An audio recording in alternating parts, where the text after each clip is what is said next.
2026వ సంవత్సరపు కృతజ్ఞతార్పణల పండుగను ఆరాధించుకునేలాగున, దేవుని నామమును మహింపరచులాగున మనమందరము లేచి నిలువబడి ఆంధ్ర క్రైస్తవ కీర్తనల నుండి 583వ కీర్తన, యెహోవా సన్నిధిని నీ స్తోత్ర గానముతో అనే కీర్తన పాడుచు ఈ ఆరాధనను మనం ప్రారంభించుకుందాం. 583వ కీర్తన. యెహోవా సన్నిధిని నీ స్తోత్ర గానముతో, యెహోవా సన్నిధిని నీ స్తోత్ర గానముతో మహోపకారునకు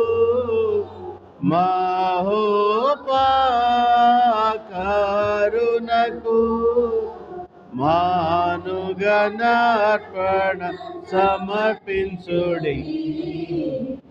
బైబిల్ తెచ్చుకోలేదు మీరు? సన్నిధిని నీ స్తోత్ర గానముతో ప్రభువడుగు అర్పణలు ప్రేమకృతజ్ఞతలు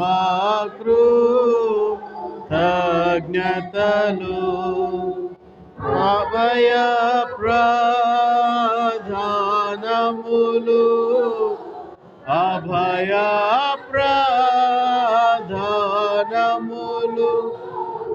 విభునకు నీయుడు విరివిగను. యెహోవా సన్నిధిని నీ స్తోత్ర గానముతో రిక్త స్తములతో రావలదు సన్నిధికి.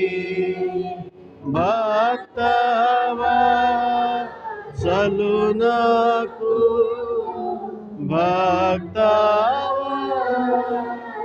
భక్తవత్సలునకు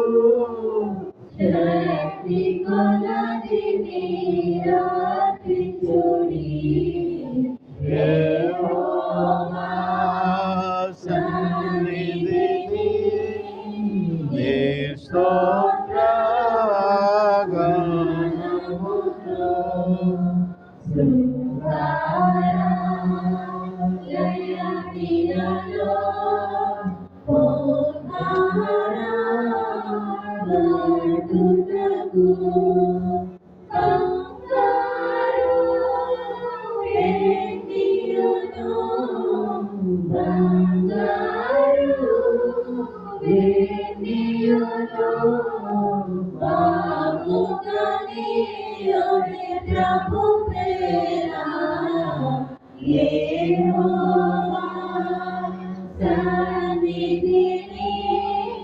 నీ స్తోత్ర గానముతో ముల చేత వాంఛింపవలదండి.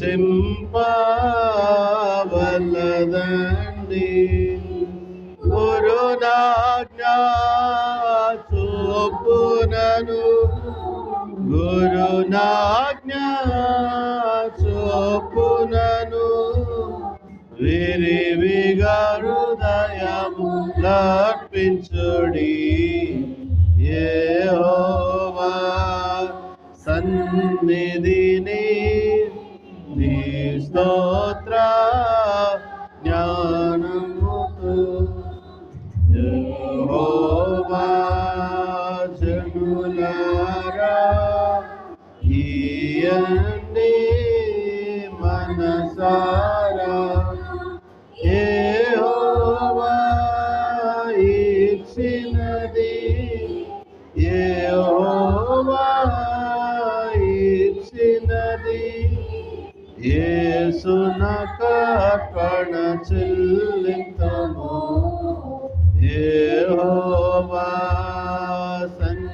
సన్నిధిని నీ స్తోత్ర గానముతో మహోపకారునకు మహోపకారునకు మానుగనార్పణ సమర్పించుడి.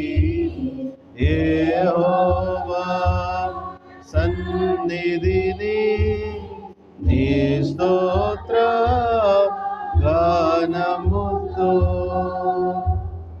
మనమందరము అదే రీతిగా నిలబడి ఉండి ఆరాధనా క్రమం నుండి 106వ పుటలో ఉన్నటువంటి కృతజ్ఞత అర్పణల ఆరాధనా క్రమమును అనుసరించుదాము. 106వ పుటలో ఉన్నటువంటి కృతజ్ఞత అర్పణల ఆరాధనా క్రమమును అనుసరించుదాము. నీ ఆస్తితో ప్రభువును ఘనపరచుము. నా ప్రాణమా ప్రభువును ఘనపరచుము. ప్రభువు దయాళుడు, ఆయనకు కృతజ్ఞతాస్తుతులు చెల్లించుడి. ప్రభువా మా పెదవులు తెరువుము, ప్రభువును స్తుతించుడి. అందరికి నీ సృష్టికర్తవును తండ్రివియు అయిన సర్వశక్తి గల ప్రభు అయిన ఓ దేవా, సంవత్సరమును నీ దయాకిరీటమును ధరింపచేసి ఉన్నావు కదా. మనుష్య జాతి కొరకు విత్తు కాలమును కోత కాలమును నియమించి భూఫలములను వాటి కాలమందు నీ బిడ్డలమైన మాకు ఇప్పుడు అనుగ్రహించున్నావు గనుక నీకు హృదయపూర్వకమైన కృతజ్ఞతాస్తుతులు అర్పించున్నాము. వీటి కొరకును నీ ఉపకారములన్నిటి కొరకును నీ ఘనమైన నామమును మా ప్రభువైన యేసుక్రీస్తు ద్వారా కొనియాడుచు మహింపరుచున్నాము. ఓ ప్రభువా, నీ కార్యములు ఎన్నెన్ని విధములుగా ఉన్నవి. జ్ఞానము చేత నీవు వాటినన్నిటినీ నిర్మించితివి. నీ మాట చేతనే ఆకాశములను అందలి సమస్తమును సృజించితివి. భూమియు దాని సంపూర్ణతయు లోకమును దాని నివాసులను నీవియే. నీవు భూమిని దర్శించి దానిని తడుపుచున్నావు, దానికి మహదైశ్వర్యమును కలుగజేయుచున్నావు. తగిన కాలమందు వాటికి ఆహారం ఇచ్చదవని సర్వజీవులు నీ వైపు చూచుచున్నవి. నీవు వాటికి పెట్టున్నది అవి కూర్చుకొనును. నీవు నీ గుప్పులని విప్పగా అవి మంచి వాటిని తిని తృప్తిపరచబడును. నీవు పశువులకు గడ్డిని, నరులకు ఉపయోగము కొరకు కూర మొక్కలను మొలిపించున్నావు.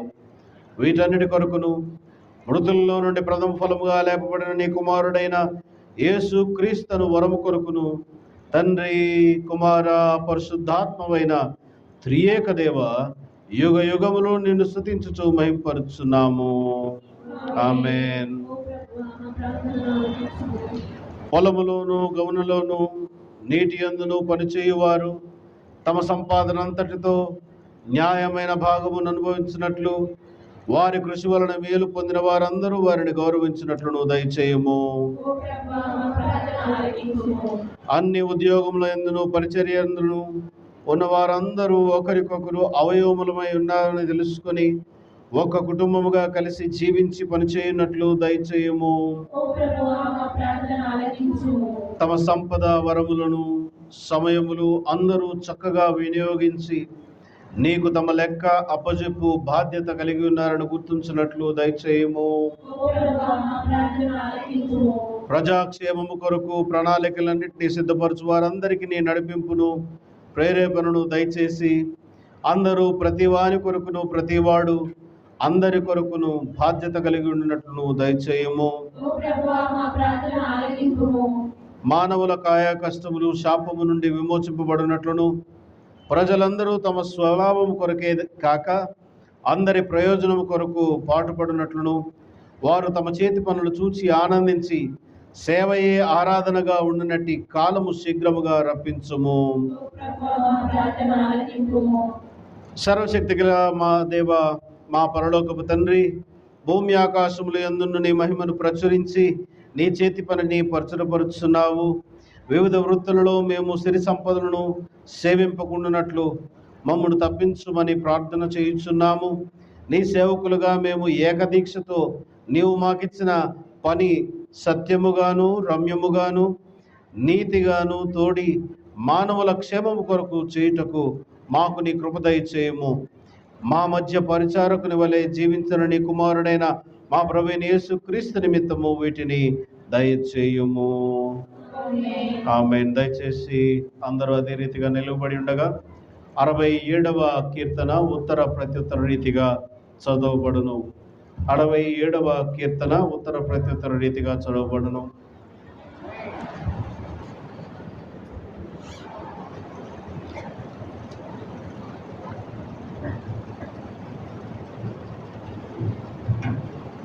మైక్ పెట్టలో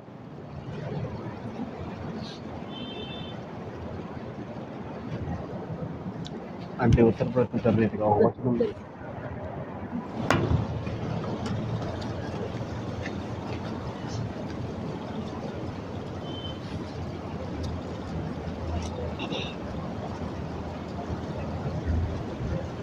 కీర్తనలు 67వ కీర్తన ఉత్తర ప్రత్యుత్తర రీతిగా చదువుకుందాం మనమంతా.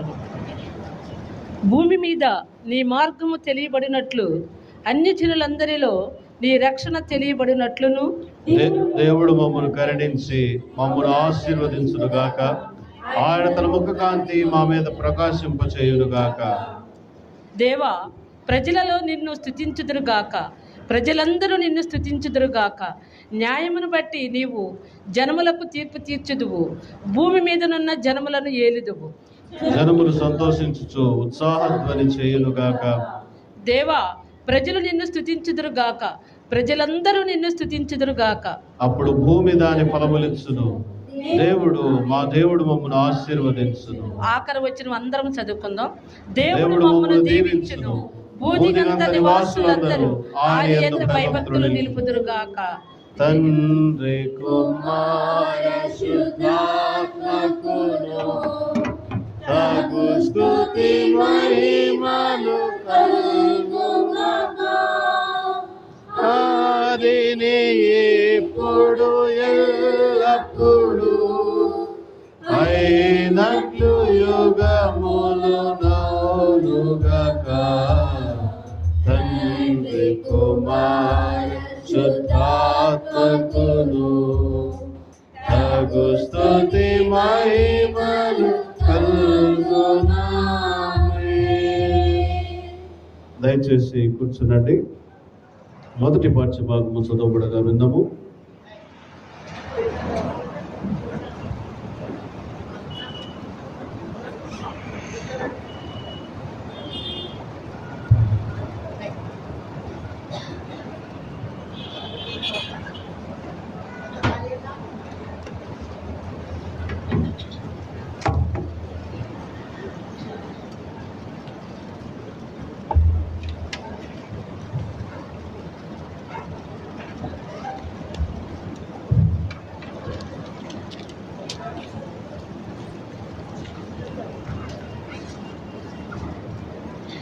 మొదటి పాఠముగా పరిశుద్ధ గ్రంథం నుండి ద్వితీయోపదేశ కాండము 8వ అధ్యాయము 1 నుంచి 10 వచనములు చదువుకుందాం.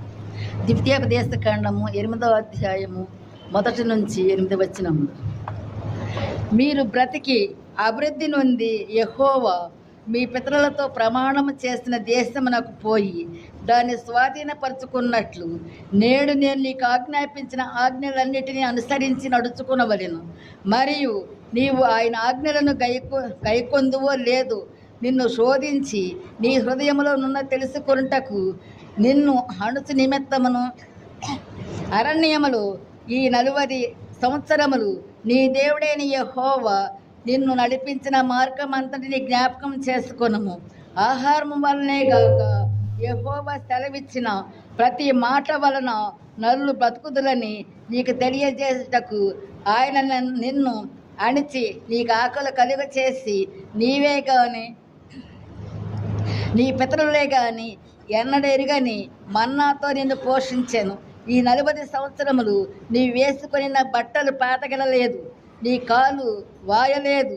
ఒకడు తన కుమారుని ఎట్లు శిక్షించును అట్లే నీ దేవుడైన యెహోవా నిన్ను శిక్షించువాడని నీవు తెలుసుకొని ఆయన మార్గములు నడుచుకున్నట్లును ఆయనకు భయపడినట్లును నీ దేవుడైన యెహోవా ఆజ్ఞలు గైకొనవలెను.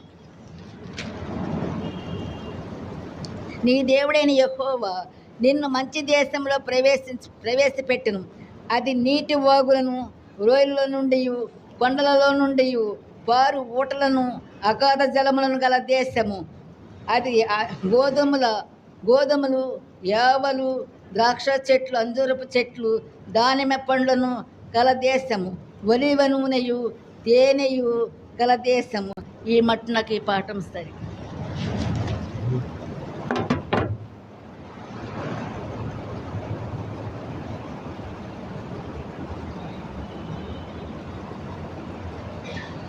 మనమందరము నిలువబడి ఆంధ్రప్రదేశ్ కీర్తనల నుండి 577వ కీర్తన, పరమ తండ్రి నిన్ను మేమి పరసకాలము అనే కీర్తన కలిసి పాడదాము.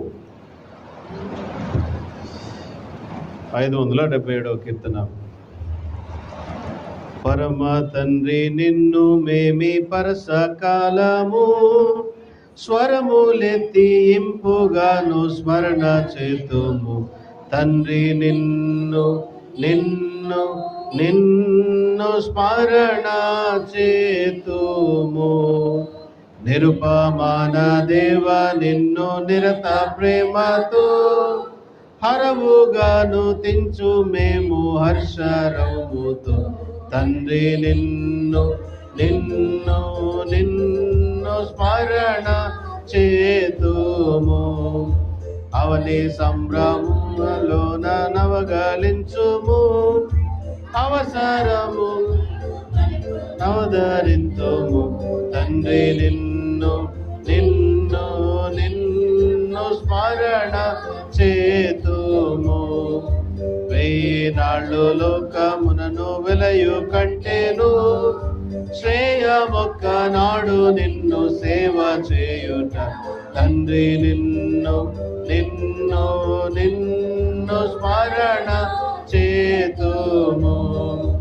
ఉచితమైన నీ గృహమున సకల భక్తితో రుచిరమైన నీదు ప్రేమ రుచిని చూతుము. తండ్రి నిన్ను నిన్ను నిన్ను స్మరణ చేతుము. మనసు నందు సత్య బోధ మనస్కరించుచు మనడు తరణి విడుము నీదు ఉనికి పట్టును. తండ్రి నిన్ను నిన్ను నిన్ను స్మరణ చేతుము. కొరియా పిల్ల యొక్క ప్రేమ గూర్చి భక్తితో కొరత లేక చేతమెప్పుడు కొనబుగానము. తండ్రి నిన్ను నిన్ను నిన్ను స్మరణ చేతుము. శాంత జలము నొద్ద మమ్ము శాంతి పరచుము. సంతతమున నీవు మమ్ము సంతరించుము. తండ్రి నిన్ను నిన్ను నిన్ను స్మరణ చేతుము. దినములన్నీ మేము నిన్ను దీన మనసుతో వనరు మాని సంతసమున వినతి చేతుము. తండ్రి నిన్ను నిన్ను నిన్ను స్మరణ చేతుము.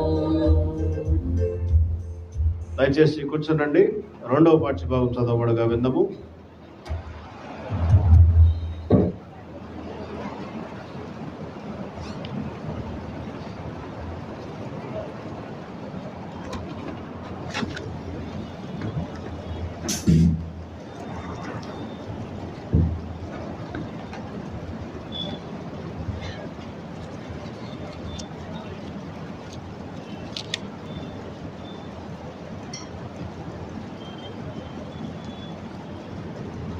ఈ దినముగా ఏర్పాటు చేయబడిన 2వ పాఠంగా పరిశుద్ధ లోకాసు వార్త 12వ అధ్యాయము 15 నుండి 34 వరకు. పరిశుద్ధ లోకాసు వార్త 12వ అధ్యాయము 15వ వచనం నుండి 34 వరకు ఉన్న వాక్యం చదువుకుందాం.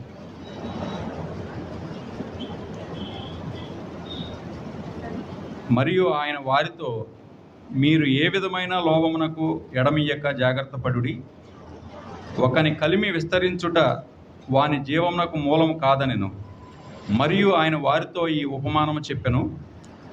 ఒక ధనవంతుని భూమి సమృద్ధిగా పండెను. అప్పుడు అతడు, నా పంట సమకూర్చుకొనుటకు నాకు స్థలము చాలదు గనుక నేనేమి చేతునని తనతో తాను ఆలోచించుకొని, నేను అలాగు చేతును, నా కొట్లు విప్పి వాటికంటే గొప్ప వాటిని కట్టించి అందులో నా ధాన్యం అంతటిని నా ఆస్తిని సమకూర్చును అనుకొని, నా ప్రాణమా, నేను అనేక సంవత్సరములకు విస్తారమైన ఆస్తి నీకు సమకూర్చబడి ఉన్నది, సుఖించుము, తినుము, త్రాగుము, సంతోషించమని చెప్పుకొందునని కొనెను. అయితే దేవుడు, వెర్రివాడా, ఈ రాత్రి నీ ప్రాణమును అడుగుచున్నారు, నీవు సిద్ధపరిచినవి ఎవనివాగును అతనితో చెప్పెను. దేవుని ఎడల ధనవంతుడు కాక తన కొరకే సమకూర్చుకొనివాడు అలాగనేయునని చెప్పెను. అంతటా ఆయన తన శిష్యులతో ఇట్లనెను, ఈ హేతువు చేత మీరు ఏమి తిందుమో అని మీ ప్రాణమును గూర్చి అయినను, ఏమి ధరించుకుందుమో అని మీ దేహమును గూర్చి అయినను చింతింపకొడిగి. ఆహారము కంటే ప్రాణమును, వస్త్రము కంటే దేహమును గొప్పవి కావా? కాకుల సంగతి విచారించి చూడుడి, అవి విత్తవు, కోయువు, వాటికి గరిసే లేదు, కొట్టు లేదు, అయినను దేవుడు వాటిని పోషించున్నాడు. మీరు పక్షుల కంటే ఎంతో శ్రేష్ఠులు. మరియు మీలో ఎవడూ చింతించడం వలన తన యావత్తు మూరడెక్కువగా చేసి కొనగలడు. కాబట్టి అన్నిటికంటే తక్కువైనవి మీ చేత కాకపోతే తక్కిన వాటిని గూర్చి మీరు చింతింపనేలా? పువ్వులు ఎలాగో ఎదుగుచున్నవో ఆలోచించుడి. అవి కష్టపడవు, పొడకవు, అయినను తన సమస్త వైభవంతో కూడిన సొలొమోను సైతమును వీటిలో ఒకదాని వలెనైనా అలంకరింపబడలేదని మీతో చెప్పుచున్నాను. నేడు పొలంలో ఉండి రేపు పొయ్యిలో వేయబడు అడవి గడ్డిని దేవుడు ఇలాగ అలంకరించిన ఎడల అల్ప విశ్వాసులారా, మీకు మరి ఎంతో నిశ్చయముగా వస్త్రములు ఇచ్చున్నాను. ఏమి తిందుమో ఏమి త్రాగుదుమో అని విచారింపకుడి, అనుమానము కలిగి ఉండకుడి. ఈ లోకపు జనులు వీటినన్నిటినీ వెదుకుదురు. ఇవి మీకు కావలసి ఉన్నవని మీ తండ్రికి తెలియను. మీరైతే ఆయన రాజ్యమును వెదుకుడి, దానితో కూడా ఇవి మీకు అనుగ్రహింపబడును. చిన్న మంద భయపడకుడి, మీకు రాజ్యము అనుగ్రహించుటకు మీ తండ్రికి ఇష్టమై ఉన్నది. మీకు కలిగిన వాటిని అమ్మి ధర్మము చేయుడి. పాతగిలిన సంచులను, పరలోకమందు అక్షయమైన ధనమును సంపాదించుకొనుడి. అక్కడికి దొంగరాడు, చిమ్మెట కొట్టదు. మీ ధనం ఎక్కడ ఉండునో అక్కడనే మీ హృదయం ఉండును. ఈ వాక్యం ఎంతటితో సరి.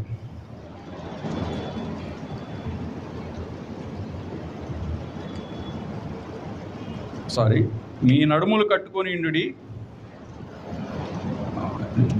దేవుడిచ్చిన వాక్యం దీవించుగా.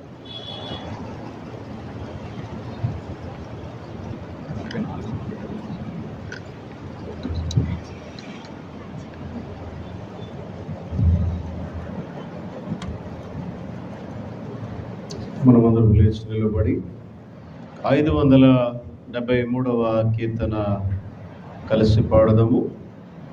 573వ కీర్తన. దాతృత్వము కలిగి పెరుగుదమా అనేటువంటి కీర్తన కలిసి పాడదాం.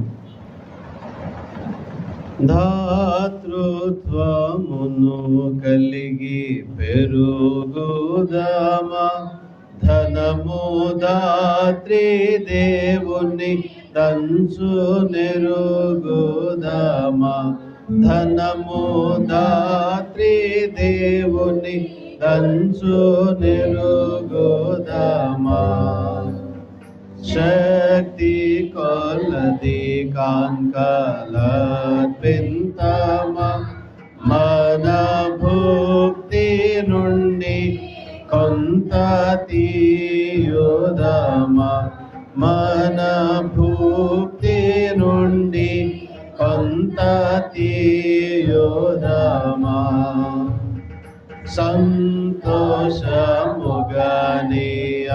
సాగుదమా, మన సంతటితో చేయనేగుదమా, మన సంతటితో చేయనేగుదమా,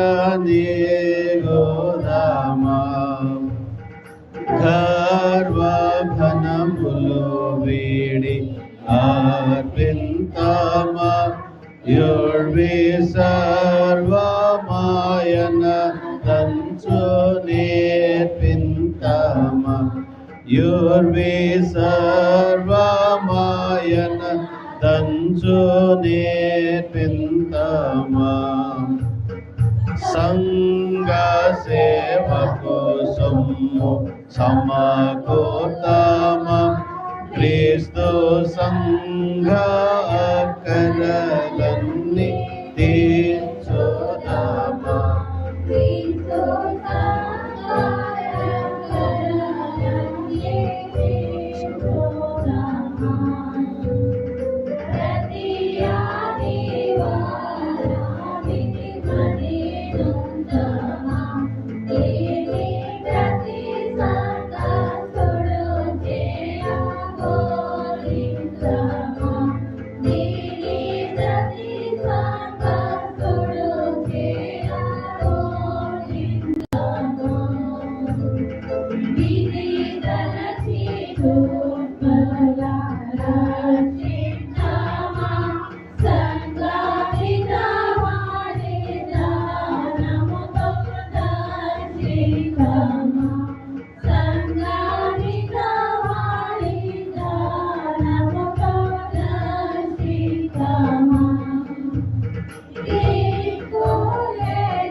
ప్రార్థించుకుందాం. సర్వోన్నతుడ సర్వశక్తిమంతుడ సకల ఆశీర్వాదములకు కారణభూతుడైన మా ప్రియకులకు తండ్రి, ఈ ఉదయకాలము నీ పరిశుద్ధ సన్నిధానములో 2026వ సంవత్సరము కృతజ్ఞత అర్పణల ఆదివారము మేము జరుపుకొనుచుండగా హృదయం నిండా కృతజ్ఞతతో, హృదయం నిండా ఆనందముతో ప్రభా నీ సన్నిధిలో ప్రవేశించిన మమ్మను మీరు ఆశీర్వదించి నీ ఆత్మచేత మమ్మల్ని ప్రేరేపించి నీ దాసుని సిలువు చాటును మరుగుపరిచి మా అందరితో నీ యొక్క స్వరాన్ని పంచుకోమని, త్రియేక దేవుని యొక్క సహాయము మాకు దయచేయమని త్రియేక దేవుని నామమున ప్రార్థన అడిగి వేడుకొంచున్నాము. ఆమేన్. దయచేసి కూర్చోనండి. నా ప్రభువును రక్షకుడైన యేసుక్రీస్తు నామమున చేరవచ్చిన మీ అందరికీ ఈ ఉదయకాల వందనాలు, శుభములు, అట్లాగే కృతజ్ఞత అర్పణల పండుగ యొక్క శుభాకాంక్షలు మీకు నేను తెలియజేస్తున్నాను. మరొక సంవత్సరం దేవుడు మన జీవితంలో ప్రవేశించాడు. సంవత్సరమును దయాకిరీటమును ఆయన ధరింపచేయుచున్నాడని కీర్తనాకారుడు చెప్పినటువంటి మాట మనం జ్ఞాపకం చేసుకుంటే, is crowning the year with glory అని ఇంగ్లీష్లో రాయబడి ఉన్నది. దేవుడు మరలా ఇంకొక సంవత్సరమును మనకు దయచేసి కోత పండుగ జరుపుకోవడానికి ఇచ్చినటువంటి మహా గొప్ప తరుణాన్ని బట్టి దేవునికి స్తోత్రములు తెలియజేసుకుందాం. చేతులు రెండు ఉన్న వాళ్ళు వీలైతే హల్లెలూయా హల్లెలూయా. మా ట్రెజరర్ గారు ఒక నియమం పెట్టుకున్నాడు, అయ్యగారి చేతులు పైకి ఎత్తకూడదు, ఖచ్చితంగా ఏదో ఒకటి తగలాలి. సంఘం అంతా ముస్తాబు చేశారు చక్కగా. యవనస్తులందరిని బట్టి ప్రత్యేకమైన వందనాలు తెలియజేసుకుంటున్నాను. ఈరోజు కోత పండుగ, కృతజ్ఞత అర్పణల పండుగను మనం జరుపుకుంటున్నాం. ఎంతమంది సంతోషంగా ఉన్నారు? నిజం చెప్పాలా? నిజంగా ఉన్నారా? ఒక్కొక్కళ్ళకి ఒక్కొక్క రీజన్ టు బీ హ్యాపీ. పుట్టినరోజు ఎంత సంతోషంగా చేసుకుంటామో, పుట్టినరోజు సంతోషంగా చేసుకోవటానికి కారణం ఏంటి? దేవుడు ఇంకొక సంవత్సరాన్ని నా జీవితంలో ప్రవేశపెట్టాడు. ఆ సంవత్సరంలో నేను ప్రవేశించడానికి నేను చేసుకున్నది ఏమీ లేదు, నా సొంతది ఏమీ లేదు, నా తాపత్రయం ఏమీ లేదు, నా ప్రయత్నం ఏమీ లేదు, నా బలం కాదు, నా శక్తి కాదు అని అర్థం చేసుకున్న రోజు నిజంగా పండుగ, పుట్టినరోజు. అందుకనే పెద్దవాళ్ళు అంటారు, మన తెలుగు ప్రాంతంలో జన్మదిన వేడుకలను చక్కగా ఒక మాటతో అంటారు పెద్దవారు. ఏమంటారంటే దాన్ని పుట్టినరోజు పండుగ అంటారు. విన్నారు ఎప్పుడైనా? మా చిన్నప్పుడు అయితే పెద్దవాళ్ళు అన్నారు, ఈరోజు నీ పుట్టినరోజు పండుగ అని అడిగేవాడు. సంవత్సరము దాటుతుంది అని అంటే అది ఎంత గొప్ప విషయమో మనం ఒకసారి జ్ఞాపకం చేసుకోవాలి. వాక్యంలోకి వెళ్ళే ముందు ఒక్క మాట, 10ంటికి ఆరాధన ప్రారంభం చేసుకుంటే 11, కనీసం 11:15 కన్నా నేను వాక్యం ముగిద్దాం అనుకున్నాను. నేను ఎక్కింది ఎన్నింటికి?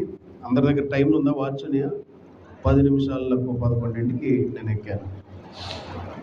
సాధారణంగా అయ్యగారు తొందరగా ముగించింది, తొందరగా వస్తే తొందరగా ముగించుకోవచ్చు. ఎక్కడ కోత? కోత పండుగ అంటే ఎక్కడ కోత? వాక్యంలో కోత కావాలి మనకి. పంట కోత కాదు. ఎక్కడ కోత కావాలి? వాక్యంలో కోత కావాలి. సో వీలైనంత వరకు త్వరగా ముగించుదామని నేను ప్రయత్నం చేస్తున్నాను.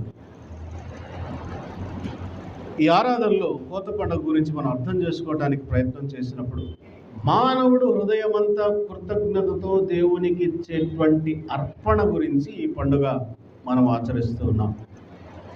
ఎందుకు ఇది ఆచరణలోనికి వచ్చింది, ఇది ఎక్కడది, అసలు దీని యొక్క బ్యాక్గ్రౌండ్ ఏంటి అని మనం చూసుకున్నప్పుడు, ఇశ్రాయేలు ప్రజలకు 7 ప్రాముఖ్యమైన పండుగలు ఉన్నాయి. 7 ప్రాముఖ్యమైన పండుగలు, వాటన్నిటిలో కూడా చాలా శ్రేష్టమైన పండుగలు 3. ఈ 3 పండుగలు వాళ్ళకి చాలా శ్రేష్టమైనవి. 7 శ్రేష్టమైనవే, కానీ 3 చాలా ప్రాముఖ్యం. మొదటిది పస్కా పండుగ.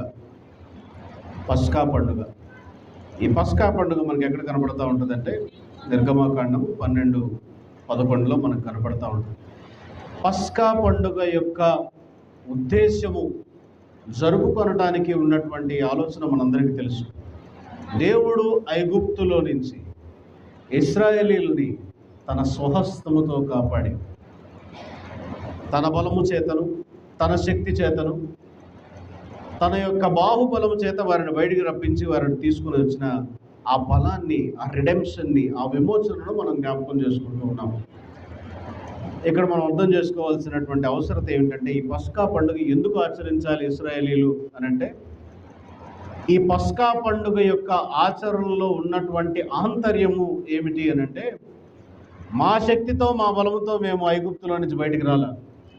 మా శక్తితో మా బలముతో వచ్చేటట్లయితే వెనకాల ఫరో సైన్యము, ముందు ఎర్ర సముద్రం ఎప్పుడో చచ్చిపోయేటువంటి వాడు. ఫరో పంపనైతేనంటే పంపనన్నాడు. మోసే ఎన్నిసార్లు అడిగాడో అన్నిసార్లు కూడా ఫరో ఏమన్నాడు? పంపనంటే పంపనన్నాడు. కావాలంటే కొంచెం దూరం వెళ్ళి ఆరాధించుకునండి అని అన్నాడు, కానీ పంపలేదు. 10 తెగుళ్ళు వాళ్ళు చవి చూడటానికి కారణం దేవుడే చెప్తున్నాడు. ఫరో హృదయాన్ని నేను కఠినపరుచుతాను. ఫరో హృదయాన్ని కఠినపరిచిన తర్వాత ఆ కఠినపరచడానికి వెనకాల ఉన్నటువంటి గొప్ప కారణము, ఎప్పుడైతే ఫరో హృదయం కఠినపరచబడుతుందో అప్పుడు నేను దేవుడిని తెలుసుకున్నట్లు వారి మధ్యలో దేవుడు చేసేటువంటి కార్యం. సో దీని గురించి మనం ఎక్కువ మాట్లాడుకోవద్దు, మనందరికీ తెలిసినటువంటి విషయమే. ఈ పస్కా ఎప్పుడైతే మరణదూత 10వ తెగుల్లో మరణదూత దాటి వెళ్ళిపోతుందో, సంహార దూత దాటి వెళ్ళిపోతుందో, నిశ్చయముగా ఇది మన వలన జరిగేటువంటి కార్యం కాదు, నిశ్చయముగా మేము చేసినటువంటి పని కాదు, మా శక్తి కాదు, మా సామర్థ్యం కాదు, మా ప్రార్థన కాదు, మా విశ్వాసం కాదు, మా భక్తి కాదు. మేము తలకిందులా తపస్సు చేసినా కూడా ఈ మరణదూతను దాటించేటువంటి శక్తి మాలో ఎవరికీ లేదు అని వారు జ్ఞాపకం చేసుకోవడానికి పశ్కా పండుగ. జ్ఞాపకము అనేటువంటి మాట నేను మాట్లాడుతున్నాను, గమనిస్తున్నారు? జ్ఞాపకం యొక్క అవసరం ఏంటి? మనిషి ఎందుకు జ్ఞాపకం చేసుకోవాలి దేవుడు చేసిన కార్యాన్ని? మనిషి ఎందుకు దేవుడు చేసినటువంటి పనిని, దేవుడు చేసినటువంటి విమోచనని, దేవుడు చేసినటువంటి రక్షణను జ్ఞాపకం చేసుకోవాలి అని అంటే, కృతజ్ఞత మన హృదయములలో దేవుని ముద్రను ఏర్పాటు చేస్తూ ఉంది. కృతజ్ఞత మన హృదయములో దేవుని యొక్క చెరగని ముద్రను ఏర్పాటు చేస్తూ ఉంటుంది. ఆది నుంచి చూద్దాం మనిషి యొక్క స్వభావం. దేవుడు ఆది యందు సర్వాన్ని సృష్టించి అంతటినీ తీసుకొచ్చి మానవుడు పాదాల దగ్గర పెట్టిన తర్వాత మానవుడికి ఒక పని అప్పచెప్పాడు. మనకు చాలా కష్టమైన పని అదే. దానిని అచ్చ తెలుగులో చెప్పాలంటే బాధ్యత, బైబిల్ భాషలో చెప్పాలంటే గృహ నిర్వాహకత్వము, అకౌంటబిలిటీ, స్టీవర్డ్షిప్. ఇంట్లో తండ్రి ఉంటాడు, తల్లి ఉంటుంది, పిల్లలు ఉంటారు. నెల మొదటి రోజు రాగానే తల్లి చెప్తూ ఉంటుంది, అయ్యా పిల్లలకు ఫీజు కట్టాలి, పుస్తకాలు కొనాలి, బట్టలు చూడాలి, పసిపిల్లలు అయితే డైపర్లు కొనాలి, పాలవాడికి కట్టాలి, టీవీ వాడికి కట్టాలి, పేపర్ వాడికి కట్టాలి, లెక్కలు. ఇది గృహ నిర్వాహకత్వం, అకౌంటబిలిటీ. ఇంట్లో యజమానికి 30,000 వచ్చినాయి. ఈ 30,000ని వీటన్నిటిలో సర్దటమే అకౌంటబిలిటీ. దేవుడు బోళ్ళని వనరులు ఇచ్చాడు. ఏం వనరులు? ఆకాశ పక్షులు, నేలమాద ప్రాకే పురుగులు, జీవించేటువంటి జీవాలు, నీటిలో ఉన్నటువంటి జలచరాలు, నీటిలో నివసించేటువంటి మత్స్యాలు, ఆకాశంలో పక్షులు, చెట్లు, చేమలు. 6 రోజులు చేసినటువంటి సృష్టి అంతటిలో సమస్తాన్ని తీసుకొచ్చి మానవునికి అధికారం ఇచ్చాడు. ఆ మాట మనం చాలాసార్లు చెప్పుకున్నాం. ఏమంటాడు దేవుడు అక్కడ? మీరు విస్తరించి, ఫలించి, అభివృద్ధి చెంది, భూమిని నిండించి, లోపరుచుకొనుడి, బాధ్యత కలిగి ఉండు. ఏం చేశాడు? ఎన్ని తీసుకొచ్చి ఆయనకు వచ్చినా ఆయనకు వద్దు. ఏం కావాలి? దేవుడు వద్దన్నదే కావాలి. ఎన్ని తీసుకొచ్చి పెట్టినా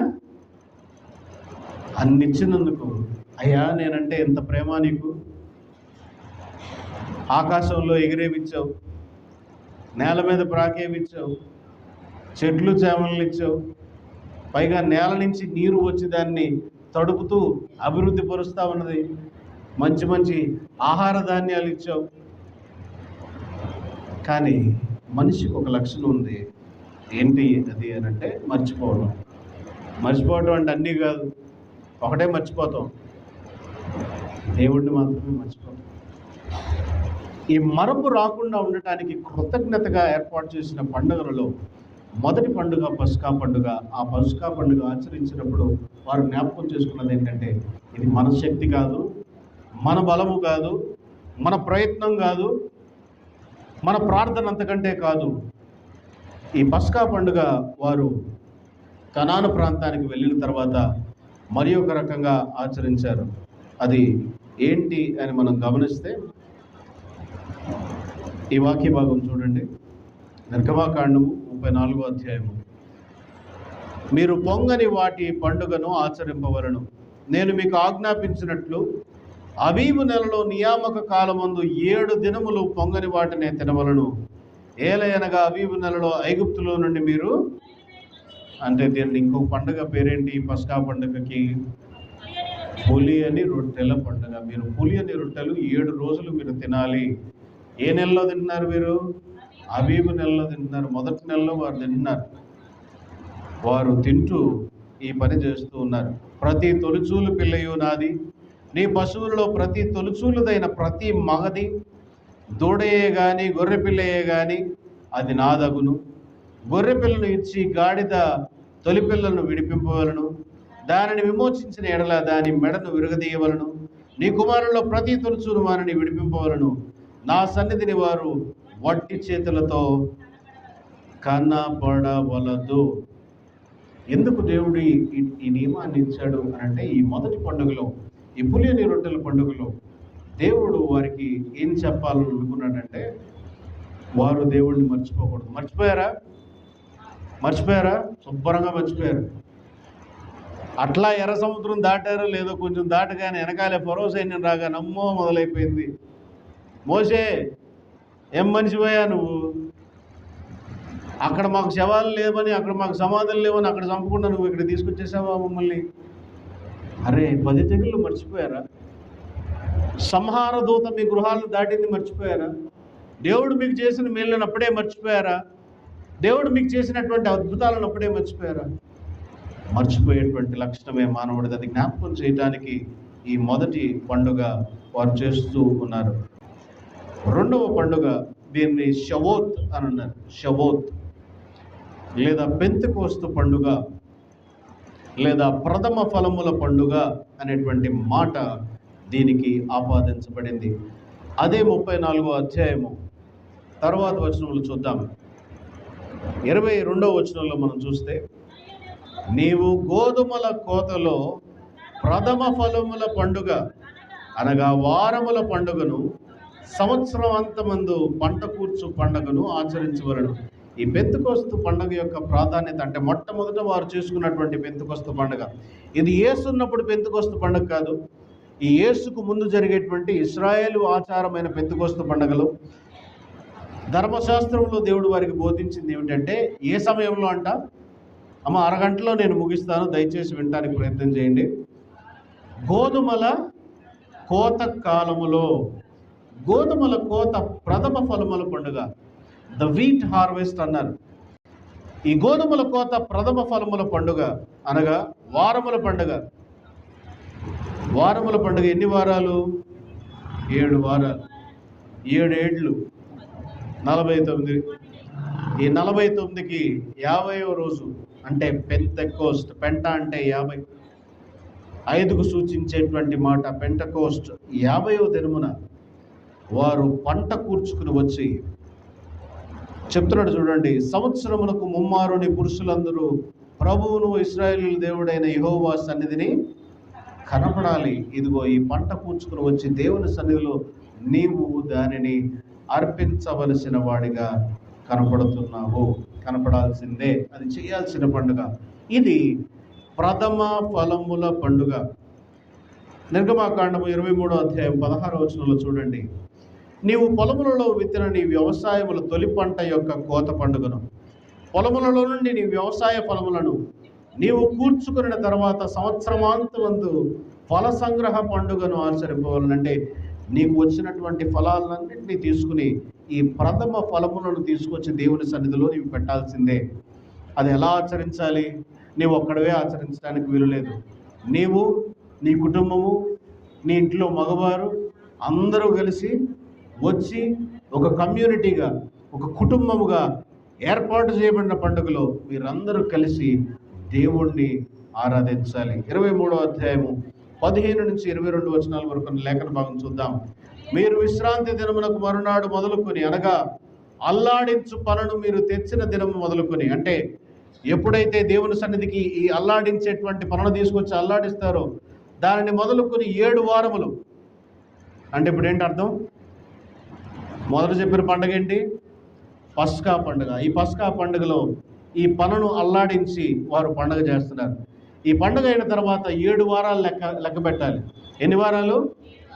7 ఏళ్ళు ఎంత? లెక్కలొచ్చా? 49. 50వ రోజున లెక్కకు తక్కువ కాకుండా 7 వారములు ఉండవలను.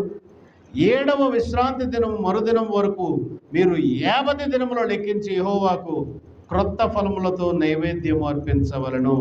మీరు మీ నివాసముల నుండి తూములలో 2 వంతుల పిండి గల 2 రొట్టెలను అల్లాడించు అర్పణను తేవలను. వాటిని గోధుమ పిండితో చేసి పులియబెట్టి కాల్చవలను. అవి యెహోవాకు ప్రథమ ఫలముల అర్పణము. మరియు మీరు ఆ రొట్టెలలో నిర్దోషమైన 7 ఏడాది మగ గొర్రెపిల్లను, 1 కోడెదూడను, 2 పెద్ద పొట్టేలను అర్పింపవలను. అవి వారి నైవేద్యములతోనూ వారి పానార్పణములతోనూ దహన బలి యెహోవాకు ఇంపైన సువాసన హోమమగును. అప్పుడు మీరు మేకల్లో ఒక పోతును పాప పరిహారార్థ బలిగా అర్పించి 2 ఏడాది గొర్రెపిల్లను సమాధాన బలిగా అర్పింపవలను. యాజకుడు ప్రథమ ఫలముల రొట్టెలతో వాటిని ఆ 2 పొట్టేలను యెహోవా సన్నిధిని అల్లాడింపవలను. అవి యెహోవాకు ప్రతిష్ఠింపబడినవై యాజకునివగును. ఆనాడే మీరు పరిశుద్ధ సంఘముగా కూడవలనని చాటింపవలను. అందులో మీరు జీవనోపాధి అయిన ఏ పనియు చేయకూడదు. ఇది మీ సమస్త నివాసములలో మీ తరతరములకు నిత్యమైన కట్టడ. ఇక్కడ చదువుకున్నాం కదా, ఈ ప్రథమ ఫలముల పండుగలో వారు ఏం చేయాలి? వారందరూ ఈ గొర్రె పిల్లలు కానీ మేక పిల్లలు కానీ చెప్పబడిన రీతిలో వాటిని తీసుకొచ్చి యెహోవా సన్నిధిని యాజకుడి దగ్గర పెట్టినప్పుడు యాజకుడు వాటిని వధించి ఏం చేస్తున్నాడు? 19వ వచనం చూడండి. పాప పరిహారార్థ బలి, నీవు చేసిన పాపమునకు పరిహారార్థముగా బలి అర్పించబడిన ఆ రక్తములో నుండి అది యెహోవా సన్నిధిని అర్పించబడినప్పుడు అది దేవుడు జ్ఞాపకం చేసుకుని ఆ అర్పణను స్వీకరించి ఇదిగో ప్రథమ ఫలముగా వచ్చినటువంటి రక్తము లేదా ప్రథమ ఫలముగా వచ్చినటువంటి అర్పణ అని కుటుంబాన్ని దేవుడు జ్ఞాపకం చేసుకుంటున్నాడు. ఎందుకు ఇది ఖచ్చితంగా చేయాలి అని అంటే, సంవత్సరం అంతా దేవుడు ఆ కుటుంబాన్ని కాపాడినందుకు. ప్రిడామినెంట్లీ ఇజ్రాయేల్ ఒక అగ్రికల్చర్ సంబంధించినటువంటి ఒక ప్రాంతం, వ్యవసాయ సాంప్రదాయమును కలిగినటువంటి ఒక ప్రాంతం. ఆ కాలంలో ప్రతి వారు వ్యవసాయం చేస్తేనే వారి సంపాదన వస్తుంది. ఆ సంపాదనలో నుంచి దేవుడు తీసుకునిరా, నీ ప్రథమ ఫలముల అర్పణలు తీసుకొచ్చి దేవుడి పాదాల దగ్గర పెట్టు. అంత మాత్రమే కాదు, నువ్వు సంవత్సరంలో చేసిన పాపం అంతటికీ పరిహారంగా పాప పరిహారార్థ బలి దేవుని సన్నిధిలో ఇవ్వాలి. తర్వాత చూడండి, అక్కడ ఇంకొక ప్రాముఖ్యమైన సంగతి జరుగుతూ ఉన్నది. అక్కడ ఏం జరుగుతుంది అని అంటే, ఈ అర్పణగా తెచ్చినటువంటి పశువు ఏదైతే ఉందో అది వధించిన తర్వాత ఎవరికి ఇవ్వాలంటది? అది యాజకునిది. అందుకనే ఈరోజు సిఎస్ఐ చర్చెస్లో పల్లెటూరు సంఘాలలో ఎప్పుడైనా కోత పండుగ చేస్తే అరభాగం సంఘానికి అరభాగం పాస్టర్ గారికి ఇస్తారు. ఇది అర్పణ. అంటే లేవీయులకి ఎక్కడి నుంచి డబ్బులు రావు కదా, లేవీయులకి సొంత సంపాదన లేదు కదా, ఈ లేవీయులకు వచ్చేటువంటి అర్పణగా ఇది అక్కడ చేయబడింది. మనం ఇక్కడ జ్ఞాపకం చేసుకోవాల్సింది ఏమిటి అంటే, కుటుంబం అంతా కలిసి దేవుని సన్నిధిలో ఇవ్వాల్సిన అర్పణ, సంవత్సరం అంతా కాపాడినందుకు ఆయనకి ఇవ్వాల్సిన అర్పణ. పాత నిబంధన గ్రంథంలో మనం ఇప్పుడే చదువుకున్నాం, ఏం అర్పింపబడింది అక్కడ? పాప పరిహారార్థ బలి అర్పించబడింది. కొరింథీయులకు రాసిన మొదటి పత్రిక 15వ అధ్యాయం చూద్దాం. ఇప్పుడైతే నిద్రించిన వారిలో ప్రథమ ఫలముగా క్రీస్తు మృతుల్లో నుండి లేపబడి ఉన్నాడు. మనుష్యుని ద్వారా మరణం వచ్చెను గనుక మనుష్యుని ద్వారానే మృతుల పునరుద్ధానం కలిగాను. ఆదామునందు అందరూ ఎలాగ మృతి పొందుచున్నారో అలాగునే క్రీస్తునందు అందరూ బ్రతికింపబడుదురు. ప్రతి వాడును తన తన వరుసలో బ్రతికింపబడును. ప్రథమ ఫలము క్రీస్తు, తర్వాత క్రీస్తు వచ్చినప్పుడు ఆయన వారు బ్రతికింపబడుదురు. అంటే ఇప్పుడు అర్థమేంటి? ఇంకా నువ్వు పాప పరిహారార్థ బలిని తీసుకురావడానికి, నీ ప్రథమ ఫలం తెచ్చినప్పుడు పాప పరిహారార్థ బలిని తీసుకురావాల్సిన అవసరం లేదు. ఎందుకనంటే తండ్రి అయిన దేవుడు క్రీస్తును మృతులలో నుండి ప్రథమ ఫలముగా ఆయన లేపాడు. ప్రథమ ఫలం ఎందుకు? పాపము చేయని వాడు మొట్టమొదటి వాడు ఆయనే. పాపము చేయనటువంటి నీతి అయిన బలి ఆయనే. పాపమునకు పరిహరించటానికి దేవుని సన్నిధిలో ఇవ్వబడిన ప్రథమ అర్పణ ఆయనే. ఆయన పేరేమిటి? కుమారుడైన దేవుడు. కుమారుడు అంటే ఎవరికి కుమారుడు? తండ్రికి కుమారుడు.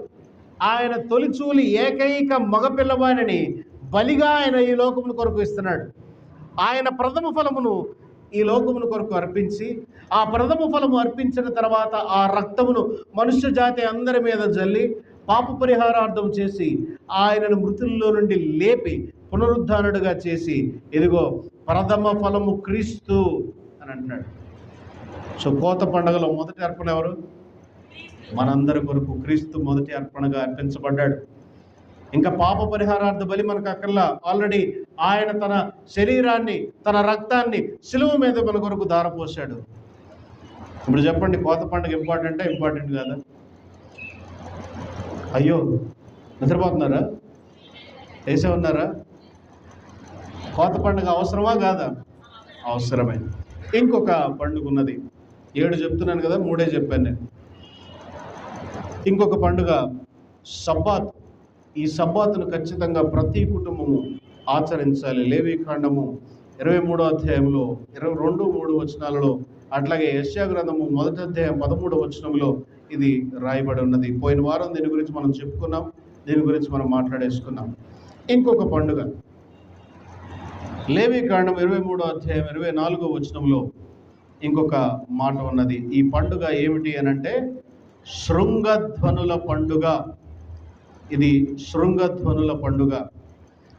సంఖ్యాకాండం 29వ అధ్యాయం 1వ వచనంలో కూడా ఇక్కడ ఉన్నది. ఈ దినమున శృంగధ్వనిని వారు చేసుకుంటూ దేవుని సన్నిధికి వారు తెచ్చిన అర్పణల గురించి వారు ఈ పండుగ చేస్తూ ఉంటారు. ఇంకొక పండుగ ప్రాయశ్చిత్తార్థ దినము, ద డే ఆఫ్ అటోన్మెంట్. లేవీకాండం 23వ అధ్యాయం 26 నుంచి 30వ వచనం వరకు, అలాగే నిర్గమకాండము 30వ అధ్యాయం 10వ వచనం వరకు, 10వ వచనంలో ఇది రాయబడి ఉన్నది. సబ్బాతు గురించి చెప్పాను, శృంగధ్వనుల పండుగ గురించి చెప్పాను, అలాగే ప్రాయశ్చిత్తార్థ దినం గురించి చెప్పాను. ఇంకొక పండుగ చూడండి, the feast of tabernacles or the festival of ingathering. దీన్ని ఏమన్నారంటే గుడారాల పండుగ అని అంటున్నారు. నిర్గమకాండము 34వ అధ్యాయం 22వ వచనము చూడండి, మీరు మీ పంట కోయినప్పుడు మీ పొలము యొక్క ఓరలను పూర్తిగా కోయకూడదు, నీ కోతలో రాలిన పరిగెను ఏరుకొనకూడదు, బీదలకును పరదేశులకును వాటిని విడిచిపెట్టవలను, నేను మీ దేవుడైన యెహోవాను. ఆ తర్వాత వచనం చదవండి.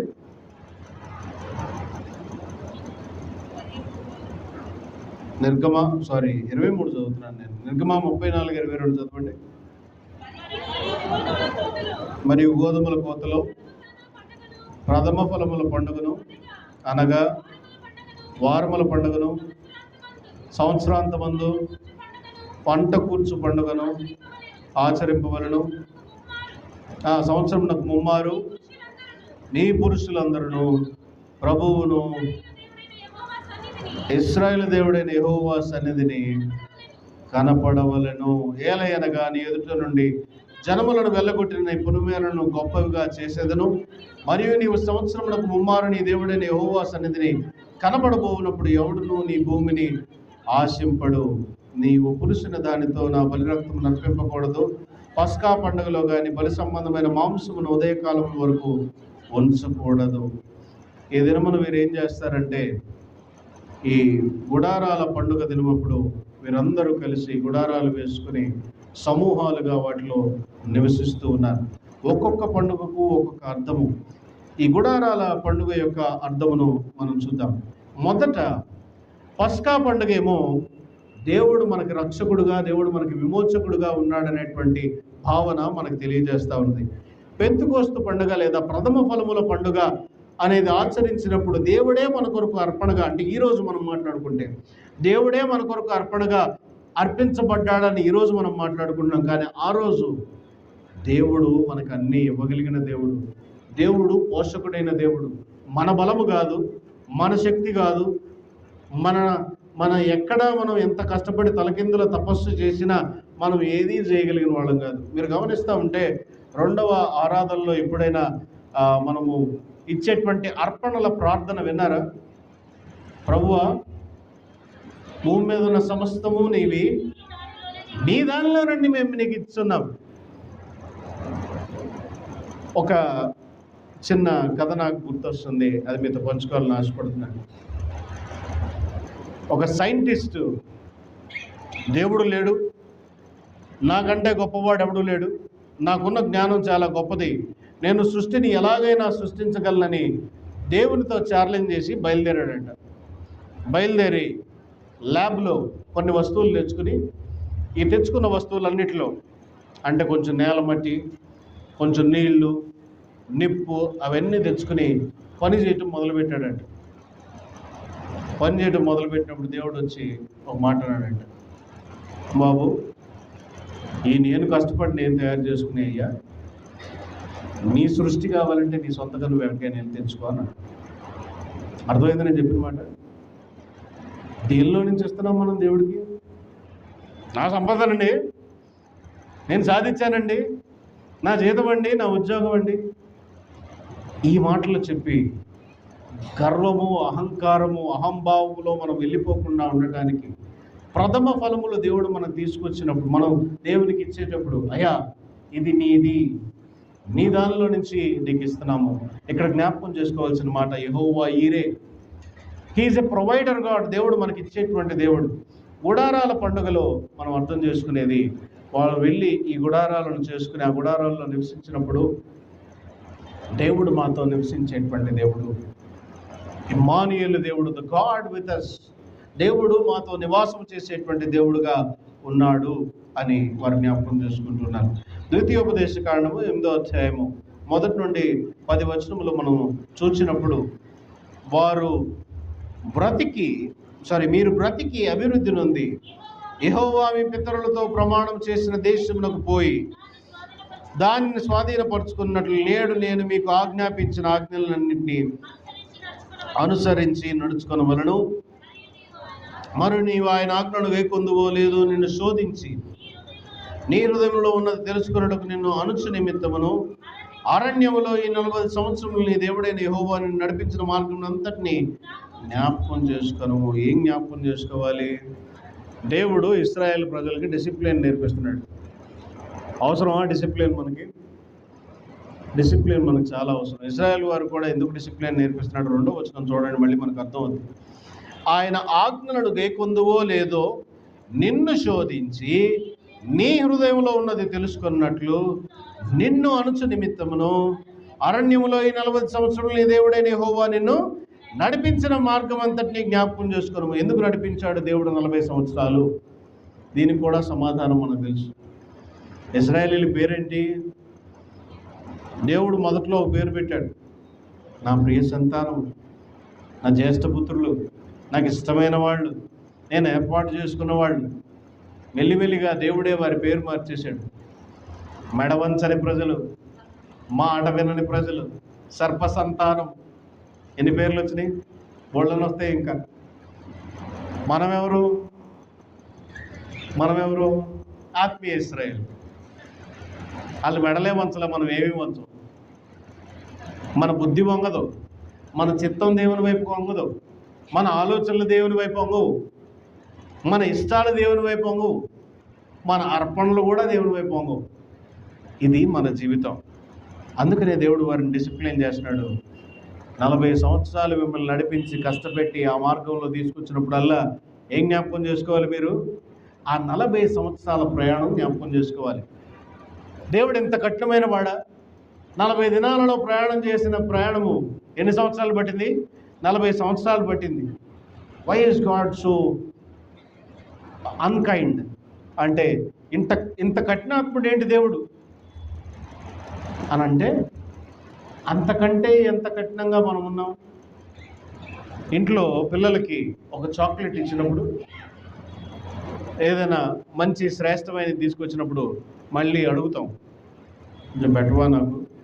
నేను కొనుక్కోటానికి లేక కాదు, పెడతాడో లేదో చూద్దామని. మా అమ్మాయి అసలు పెట్టదు, చిన్నది. ఎట్లాగైనా తీసుకుంటాం మేము కావాలని నేర్పించడానికి.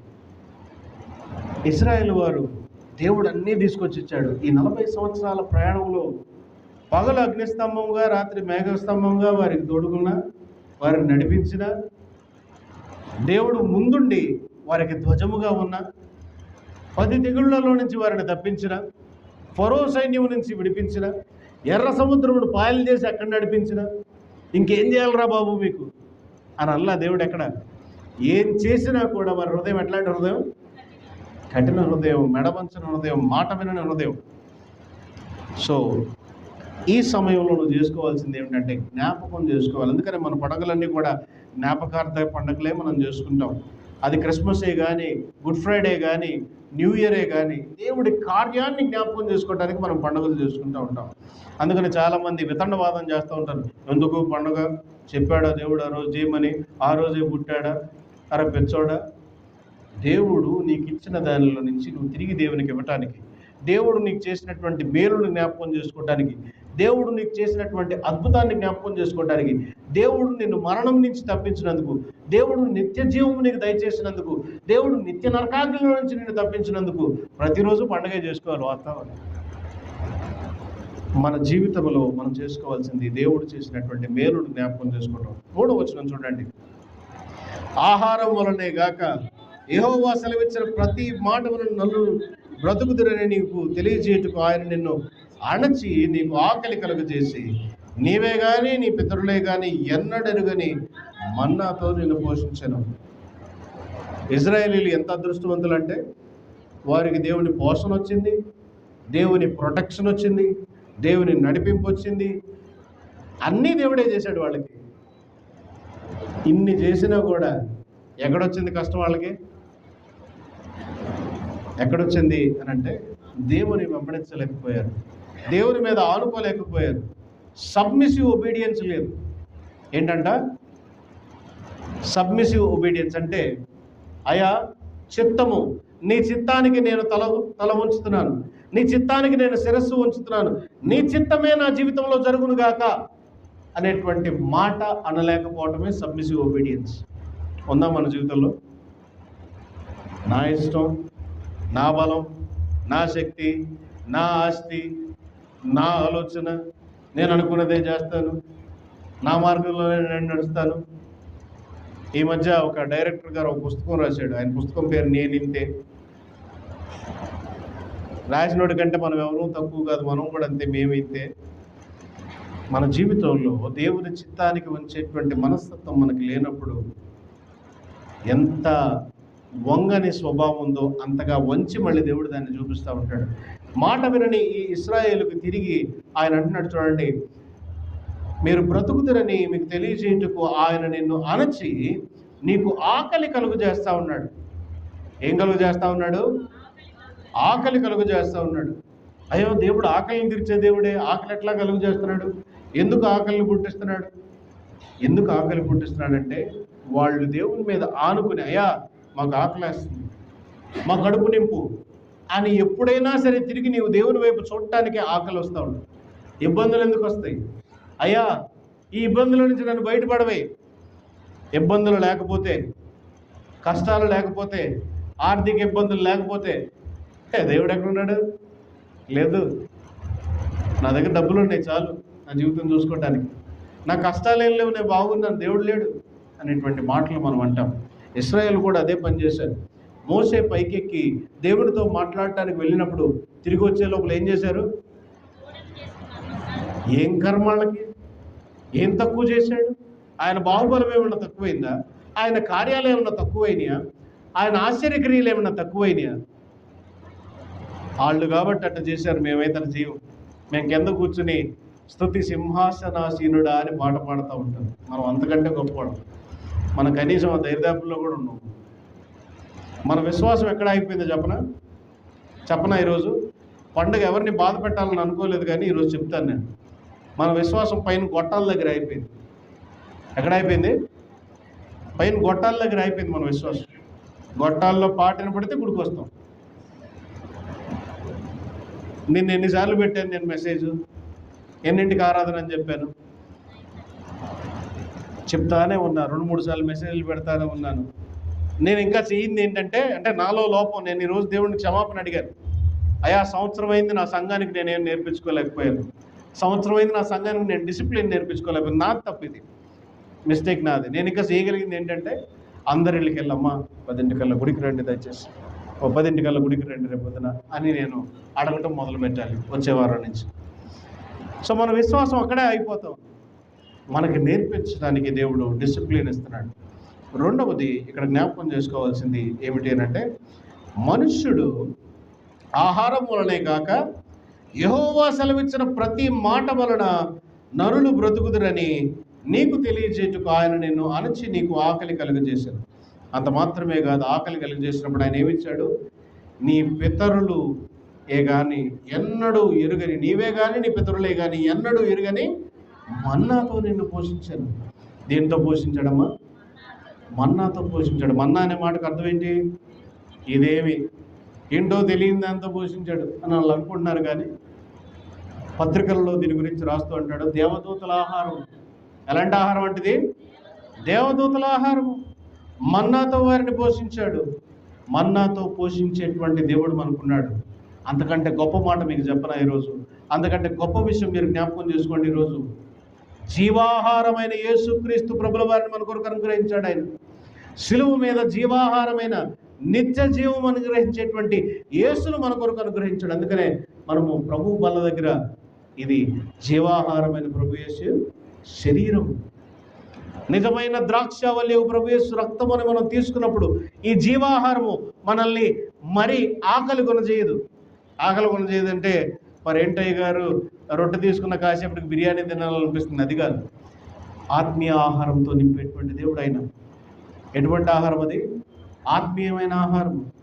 మనిషి రొట్టె వలన కాదు కానీ దేవుని నోటి వల్ల వచ్చు ప్రతి మాట వలన ఆయన జీవింపచేయడానికి సిద్ధంగా ఉన్నాడు. అందుకనే శోధకుడు వచ్చి ఏమడిగాడు యేసుక్రీస్తు ప్రభుల వారిని, ఇదిగో ఈ రాళ్ళని రొట్టెలు చేసుకుని తిను. దానికి శక్తి లేదా? దేవునికి శక్తి లేదా? ఈ రాళ్ళను రొట్టెలు చేసుకునేటువంటి శక్తి లేదా? ఆల్ నైట్ ప్రేయర్కి ఎంతమంది వచ్చారు? ఆల్ నైట్ ప్రేయర్లో అయ్యగారు చెప్పిన వాక్యం ఎంతమంది విన్నారు? దీని గురించి చెప్పారు, ఆయన విన్నారా మీరు? దేవునికి శక్తి లేదా రాళ్ళను రొట్టెలు చేయటానికి? ఇలా ఆలోచించండి. 40 సంవత్సరాల వారి యొక్క ప్రయాణంలో ఎక్కడికక్కడ వారు బస చేసినప్పుడు, ఆకలి కోసం ఆగినప్పుడు ఆ చుట్టుపక్కల ఉన్నటువంటి రాళ్ళన్నింటినీ దేవుడు రొట్టెలుగా చేయొచ్చు కదా? శక్తి లేదా దేవునికి? ఆ చుట్టుపక్కల ఉన్నటువంటి మేతంతటిని తీసుకొచ్చి దేవుడు వారి కొరకు ఊరినే చిటికలో సిద్ధపరచవచ్చు కదా? ఆ చుట్టుపక్కల ఉన్నటువంటి చెట్లన్నిటిలో నుంచి మంచి మంచి ఫలాలు తీసుకొచ్చి దేవుడు వారికి పోషింప చేయలేడా? మన జీవితంలో వచ్చేటువంటి పోషణ, మన జీవితంలో వచ్చేటువంటి అద్భుతాలు కూడా అట్లాంటివే. ఆయన మనం చిన్నదాని కోసం ఎదురు చూస్తే నిత్య జీవాన్ని ఇవ్వడానికి సిద్ధంగా ఉన్నాడు.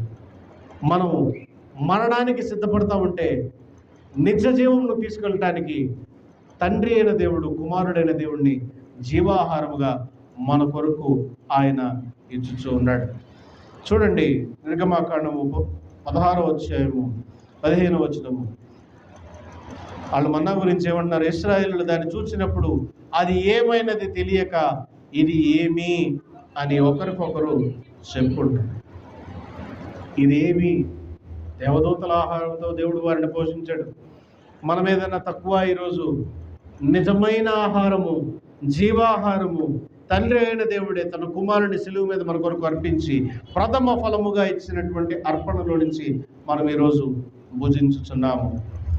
తర్వాత వచనంలో చూడండి, ఈ 40 సంవత్సరములు నీవు వేసుకున్న బట్టలు పాతగిలలేదు, నీ కాలు వాయలేదు. వారితో అంటున్నాడు, ఈ 40 సంవత్సరాలు నువ్వు వేసుకున్నటువంటి బట్టలు పాతగిలలేదు, నీ కాలు వాయలేదు. ఒకడు తన కుమారుని ఎట్లు శిక్షించెనో అట్లే నీ దేవుడైన యెహోవా నిన్ను శిక్షించువాడని నీవు తెలుసుకొని ఆయన మార్గంలో నడుచుకున్నట్లు, ఆయనకు భయపడినట్లు నీ దేవుడైన యెహోవా ఆజ్ఞలను గైకొనవలెను. మనం చేయాల్సింది ఏంటి? కేవలము ఆయన యొక్క ఆజ్ఞలను, ఆయన విధానాలను గైకొనాలి. దేవుడు 2 కార్యాలు చేస్తున్నాడు. ఏంటి 2 కార్యాలు అని అంటే, మొదటిది విమోచన, రిడెంప్షన్. రెండవది ట్రైనింగ్, శిక్షణ. సాధారణంగా కారు నేర్చుకున్న తర్వాత కారు కొనుక్కుంటారా? కొనుక్కుని కారు నేర్చుకుంటారా? కారు నేర్చుకుని కారు కొనుక్కుంటారు. కానీ దేవుడు ఇక్కడ చేసేటువంటి విధానం ఏంటంటే, ముందు వారిని విమోచించాడు. సాధారణంగా ఐగుప్తులోనే వారికి నేర్పించి బయటికి తీసుకురావాలి దేవుడు. ఆయన ప్రేమ గొప్పది కదా. ఏం చేస్తున్నాడు? ముందు విమోచించాడు. వీళ్ళ బాధ విన్నాడు, వీరు మొర విన్నాడు, అబ్రహాము చేసినటువంటి వాగ్దానమును జ్ఞాపకం చేసుకున్నాడు. ముందు వారిని విమోచించి బయటికి తీసుకొచ్చి ఇప్పుడు వారికి శిక్షణ ఇస్తున్నాడు. మీరు నన్ను మర్చిపోకుండానట్లు. మీ కాలు ఎప్పుడైనా ఇబ్బంది పడిందా 40 సంవత్సరాల్లో? మీ వస్త్రాలు ఏమన్నా పాత అయినాయా? నేనేమన్నా తక్కువ చేశానా మీకు అని దేవుడు వారికి జ్ఞాపకం చేసుకుంటూ వారిని డిసిప్లిన్ చేస్తూ ఉన్నాడు. సో ఇదంతా ఎందుకు జరుగుతుంది అని అంటే, ఇదంతా మనకు శిక్షణ ఇవ్వడానికి జరుగుతూ ఉన్నది, మనకు నేర్పించడానికి జరుగుతూ ఉన్నది, మనం అర్థం చేసుకోవడానికి, అవగాహన చేసుకోవడానికి ఇది జరుగుతూ ఉన్నది. దేవునికి జ్ఞాపకార్థంగా మనం ఏదైనా చేయనిచ్చో, జ్ఞాపకార్థంగా మనం నడుచుకున్నప్పుడు మన జీవితంలో ఏది జరుగుతుందో 7వ వచనంలో చూద్దాం. నీ దేవుడైన యెహోవా నిన్ను మంచి దేశంలో ప్రవేశపెట్టును. అది నీటి వాగులను, లోయల నుండి, కొండల్లో నుండి పారు ఓటలను, అగాధ జలములు గల దేశము. అది గోధుమలు, ఎవలు, ద్రాక్ష చెట్లు, అంజూరపు చెట్లు, దానిమ్మ పండ్లు కలిగిన దేశము. ఒలీవ నూనెయు తేనెయు కలిగిన దేశము. కరువు అనుకోకుండా నీవు ఆహారం తిను దేశము. ఇందులో నీకు ఏ లోపం ఉండదు. అది ఇనపరాళ్ళు గల దేశము. దాని కొండలలో నీవు రాగి తవి తీయవచ్చును. నీవు దానిని తిని తృప్తి పొంది నీ దేవుడైన యెహోవా నీకు ఇచ్చిన మంచి దేశమును బట్టి. ఏమేమి ఇస్తున్నాడో లిస్ట్ అంతా రాశాడు. చిన్న లిస్ట్ ఏం కాదు. ఆహార సమృద్ధి ఉంది, ధాన్య సమృద్ధి ఉంది. వీటితో నువ్వు విసిగిపోతే రాగి ఉంది, ఇనుము ఉంది. దీనితో నువ్వు గొప్పవాడవచ్చు. సస్యశ్యామలం కలిగిన దేశము, ద రిచెస్ట్ కంట్రీలోనికి మిమ్మల్ని పంపిస్తున్నాను. అత్యంత ధనమైన దేశంలోనికి మిమ్మల్ని పంపిస్తున్నాను. చేయాల్సింది ఏంటి? నువ్వు దేవుడిని స్తుతించాలి. ఈ దేవుడిని నీవు జ్ఞాపకం చేసుకోవాలి. నిజంగా చెప్పండి, ఈరోజు కృతజ్ఞత అర్పణల పండుగ అంటే ఎంతమంది హృదయం నిండా, అయ్యా సంవత్సరం అంతా మమ్మల్ని కాపాడావు, సంవత్సరం అంతా మమ్మల్ని నడిపించావు, అందుని బట్టి నీకు వందనాలు అనుకుని వచ్చారు. ఒకవేళ అనుకోపోతే ఇప్పుడన్నా అనుకోండి. ఎందుకనంటే మన బలం కాదు, మన శక్తి కాదు. ఒక చిన్న విషయం చెప్తాను. నిన్న జరిగిన ఒక సంఘటన మీతో పంచుకోవాలని నేను ఆశపడుతున్నాను. ఒకసారి హల్లెలూయా చెప్దామని ఎదురవుతుంది అందరికీ. హల్లెలూయా గట్టిగా చెప్పండి. ఆఖరికి అట్లా చెప్పియాల్సి వస్తుంది. జరిగిన సంగతి ఏంటంటే, ఒక డాక్టర్ గారు ఎంబీబీఎస్ చదువుకుందామా, మంచి డాక్టర్.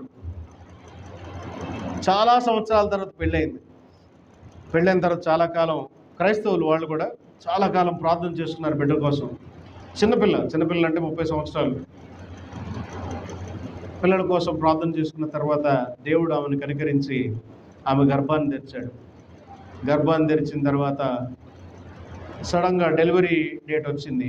డెలివరీకి సిద్ధపడుతూ లోపలికి వెళ్తా తల్లిదండ్రులతో కూడా చక్కగా మాట్లాడుకుంటా, అమ్మా నాన్న నా కోసం ప్రార్థన చేయండి, నాకు అబ్బాయి పుట్టాలి, ఈ అబ్బాయి పుడితే మా అత్తగారి పోలికి మాత్రం ఉండకూడదు అని సరదాగా మాట్లాడి నవ్వుకుంటూ లోపలికి వెళ్ళిన పిల్ల అనస్థీషియా ఇచ్చిన తర్వాత తిరిగి మళ్ళీ ఈ లోకంలో లేదు.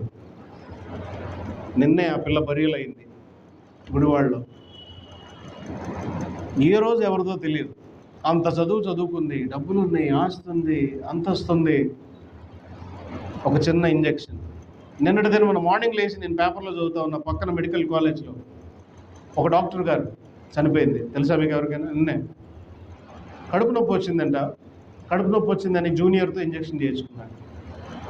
ఏం జరిగిందో తెలియదు. ఇంజెక్షన్ అనే కారణం మనం అనుకుంటాం, కానీ ఏమండి ఈ రోజుల్లో మనం కళ్ళు మూసుకుని బయటికి వెళ్ళి తిరిగి వచ్చే లోపల ఎవరి ప్రాణం వెళ్ళిపోద్దో కూడా తెలియదు. 1 సంవత్సరం తిప్పి దేవుడు నీకు ఇస్తున్నాడంటే, నీ పిల్లలు నీ చుట్టూ ఉండి, నీ ఆస్తి ఉండి, నీకు అంతస్తుండి, ఆరోగ్యం ఉండి, బలం ఉండి, శక్తి ఉండి, ఇన్ని చేయగలిగి కూడా, ఇన్నుండి కూడా నువ్వు దేవుడిని స్తుతించలేకపోతున్నావు అంటే నీలో లోపం ఏముందో ఒకసారి చూసుకో. లూకా సువార్త 12వ అధ్యాయము. అలాంటి మనస్తత్వం ఎవరికి ఉంటుందో ఇక్కడ కనబడతా ఉంది. యేసుక్రీస్తు ప్రభులు వారు చెప్తున్నారా, మరియు ఆయన వారితో, మీరు ఏ విధమైన లోభమునకు ఎడమేయక జాగ్రత్త పడుడి, ఒకని కలిమి విస్తరించడం వాని జీవమునకు మూలము కాదనను. మరియు ఆయన వారితో, ఎవరైనా చదవండి అమ్మా కొంచెం దయచేసి ఏమనుకోకుండా, 16 నుంచి చదవండి. 12:16 లూకా 12:16.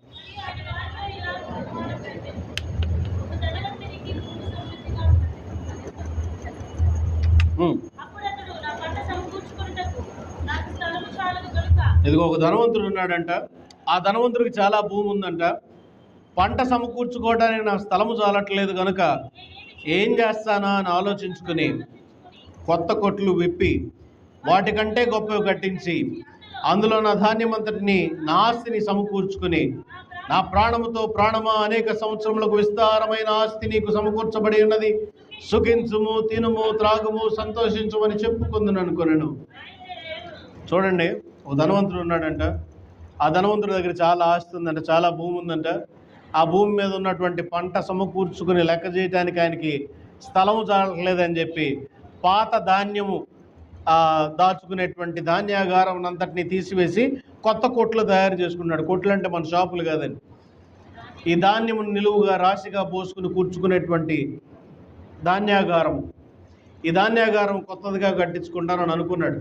ఒకసారి వాటిని విప్పేసరికి చూసి ఏమనుకున్నాడంటే, నా ప్రాణమా, అమ్మో ఎంత గొప్పవాడివి నువ్వు, అరే నువ్వు సాధించింది చూసావా, నువ్వు తిని, నీ పిల్లలు తిని, నీ మునిమనవలు తిని, మునిమనవరాళ్ళు తిని, ఆళ్ళ సంతానం తినడానికి కూడా కూర్చున్న తినినా కూడా తరగనంత ఆస్తి ఉంది, కాబట్టి నా ప్రాణమా ఎంత గొప్పది, తినుము తాగుము సుఖించుము అని అనుకుంటున్నాడు. దేవుడేమన్నాడు, వెర్రివాడా, ఈ రాత్రే నీ ప్రాణం అడుగుతున్నాను, నీ సిద్ధపరిచిన నీ ఏవి అవుతుందని అతనితో చెప్పాను.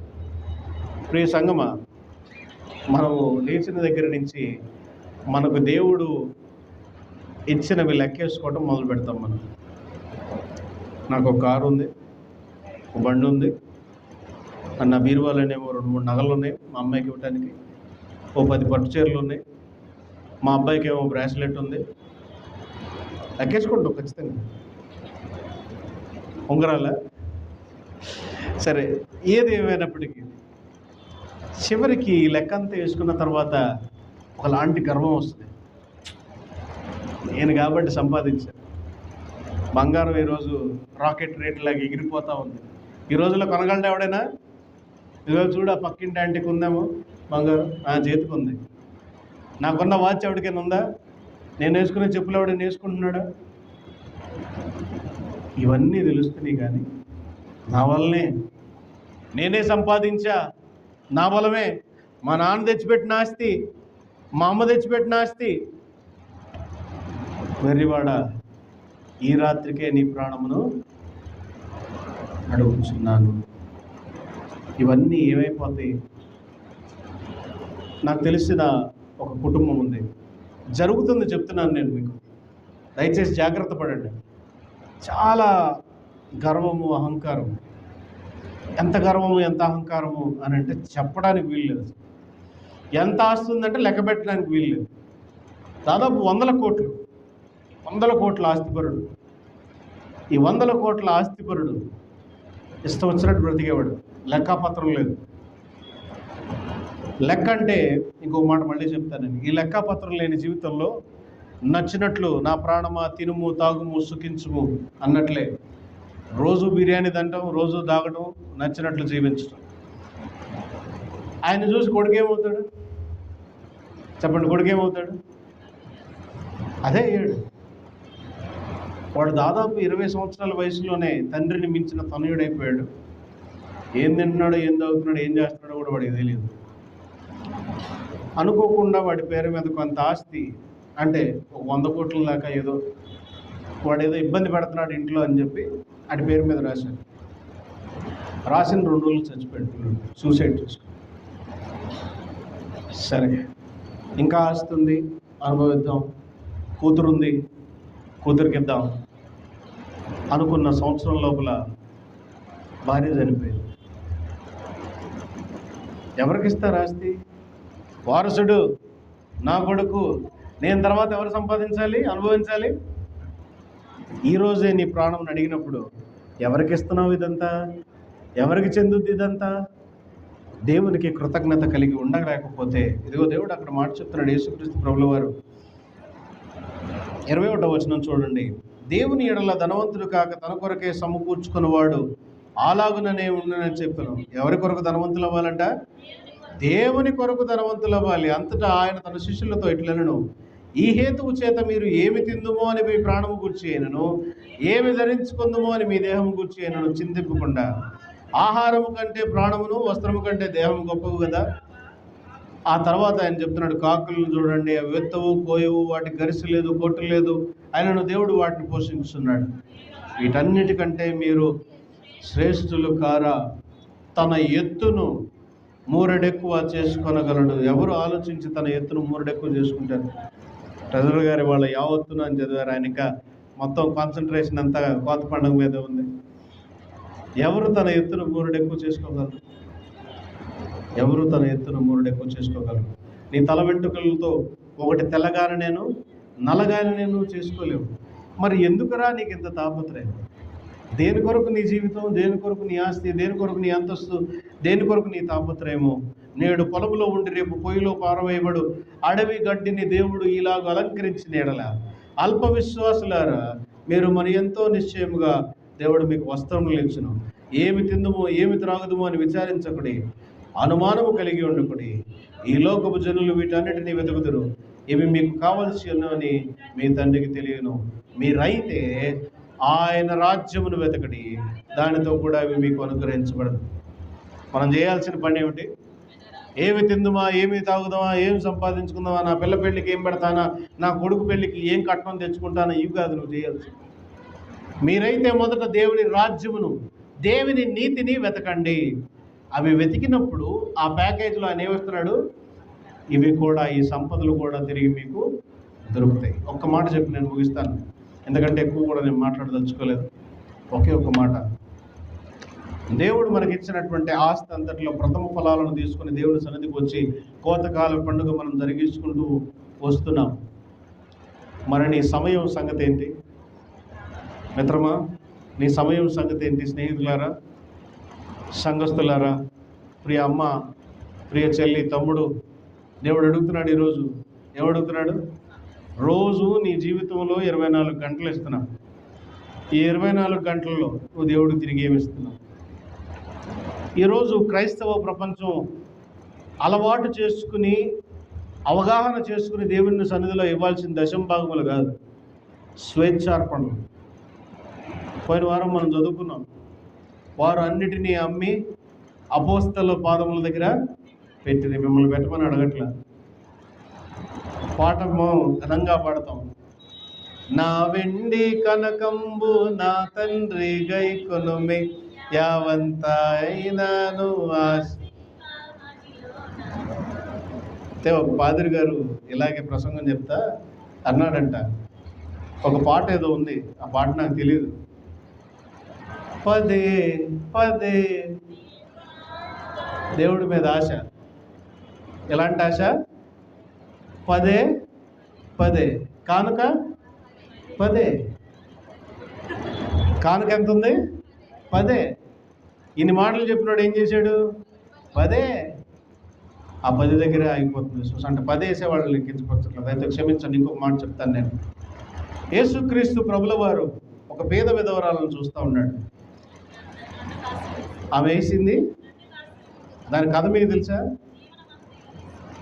అంటే ఏంటంటే, ఇశ్రాయేలులో యెరూషలేము దేవాలయంలో 12 ప్రాంతాలు ఉన్నాయి.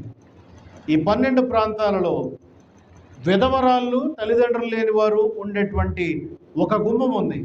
ఆ గుమ్మము దగ్గర యేసు కూర్చున్నాడు. ఈ గుమ్మము దగ్గర యేసు కూర్చున్నప్పుడు ఈ గుమ్మము దగ్గర ఆ పేద విధవరాలు లేదా ఈ విధవరాళ్ళ పిల్లలు లేదా తల్లిదండ్రులు లేని వారు వచ్చి కానుకలు వేసేటువంటి స్థలము. దానిని ట్రంపెట్ అంటారు. అంటే ట్రంపెట్ షేప్లో ఉంటుంది ఆ కానుకల పెట్టి. ఆ కానుకల పెట్టిలో నుంచి తీసి ఏం చేస్తారంటే, ప్రతి నెలలో యెరూషలేము దేవాలయం యొక్క ప్రాముఖ్యత ఏమిటంటే, ఆ కానుకల పెట్టిలో నుంచే తీసి పేద విధవరాలకి నెలకు 2 దేనారాలు ఇస్తారు. ఎన్ని ఇస్తారు? ఇప్పుడు ఏం చేసిందామా? ఆమె జీవనమంతయు ఇచ్చిందని అనడానికి కారణం ఇదే. ఆమెకి ఇచ్చిన 2 రూపాయలని మళ్ళీ తీసుకొచ్చి ఏముంది ఆమెకు తింటాక రేపొద్దున? నా ప్రాణమా ఏమి తిందునా, నా ప్రాణమా ఏమి ధరించుకుందునా అని ఆమె ఆలోచించలేదు. అందుకని యేసు అంటున్నాడు, ఆ కాయిన్స్ పడగానే సాధారణంగా కొంతమంది హుండీలో కానుకలు వేస్తూ ఉంటారు. హుండీలో కానుకలు వేసేటప్పుడు వెనకాల కొంతమంది కామెంట్స్ చేస్తూ ఉంటారు. అది చాలా చెడ్డది. ఆ కామెంట్ చేయడం ఎంత చెడ్డది అంటే, ఇందా నేను పదే పాట పాడిన దాని గురించి మాట్లాడదు. దాని గురించి ఎలాంటిదంటే, 2 రూపాయల బిల్లు అట్టు పడగానే టంగ్ మంచి ఉండరాగానే ఈడు వచ్చాడండి, గుళ్ళో చెప్పమంటే 100 మాటలు చెప్తాడు, కానీ చూసారా ఈడైతే శబ్దం వస్తుంది. అలాగా ఆమెను ఎక్కిరిస్తున్నారు. అలాగా ఆమె గురించి చూస్తూ ఉన్నారు. కానీ ఆమె ఇచ్చింది దేవుళ్ళ నుంచి. ఆమెకి ఏదైతే భాగం ఇచ్చారో, అమ్మ ఈ నెలంతా నువ్వు బ్రతకని ఆ 2 దేనారాలు ఇచ్చారో, ఆ 2 దేనారాలు తీసుకెళ్ళి దేవుని సన్నిధిలో ఇస్తారు.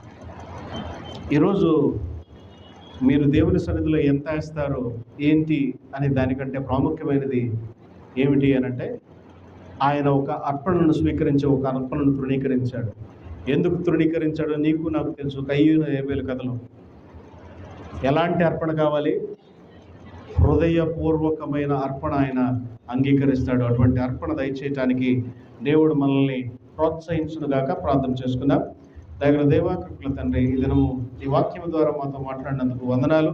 నీ కృపలో మమ్మల్ని బలపరిచి నాయన నీ కొరకు శ్రేష్టమైన పరిమళ భూయిష్టమైన అర్పణలుగా మేము ఉండటానికి మమ్మల్ని మేము మలుచుకోవడానికి మాకు సహాయం చేయమని యేసు నామమున ప్రార్థన మీకు మేము తడిగి పెట్టుకుంటున్నాం తండ్రి. ఆమెను దయచేసి నుంచుందాం. దయచేసి అందరూ నుంచుందాం.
మనమందరం అదే రీతిగా నిలబడి ఉండి 23వ పుటలో ఉన్నటువంటి అపోస్తుల విశ్వాస ప్రమాణమును కలిసి చెబుదాము. పరలోక భూలోకముల సృష్టికర్తయగు సర్వశక్తి గల తండ్రి అయిన దేవుడిని నమ్ముచున్నాను. ఆయన అద్వితీయ కుమారుడు మన ప్రభువైన యేసుక్రీస్తుని నమ్ముచున్నాను. ఈయన పరిశుద్ధాత్మల కన్యకు మరియు గర్భమును ధరింపబడి ఆమెకు పుట్టెను. పొంతుకులాది కాలం ముందు బాధపడి సిలువ వేయబడి చనిపోయి పాతిపెట్టబడి అదృశ్యలోకంలో దిగను. 3వ దినమున చనిపోయిన వారిలో తిరిగి లేచి పరలోకములకు ఎక్కి సర్వశక్తి గల తండ్రి అయిన దేవుని కుడి చేతి వైపున కూర్చొని ఉన్నాడు. సజీవులకును మృతులకును తీర్పు తీర్చుటకు అక్కడ నుండి ఆయన వచ్చును. పరిశుద్ధాత్మను నమ్ముచున్నాను. పరిశుద్ధ సార్వత్రిక సంఘమును, పరిశుద్ధుల సహవాసమును, పాప క్షమాపణ, శరీర పునరుద్ధారమును, నిత్య జీవమును నమ్ముచున్నాను. ఆమేన్. దయచేసి కూర్చోనండి.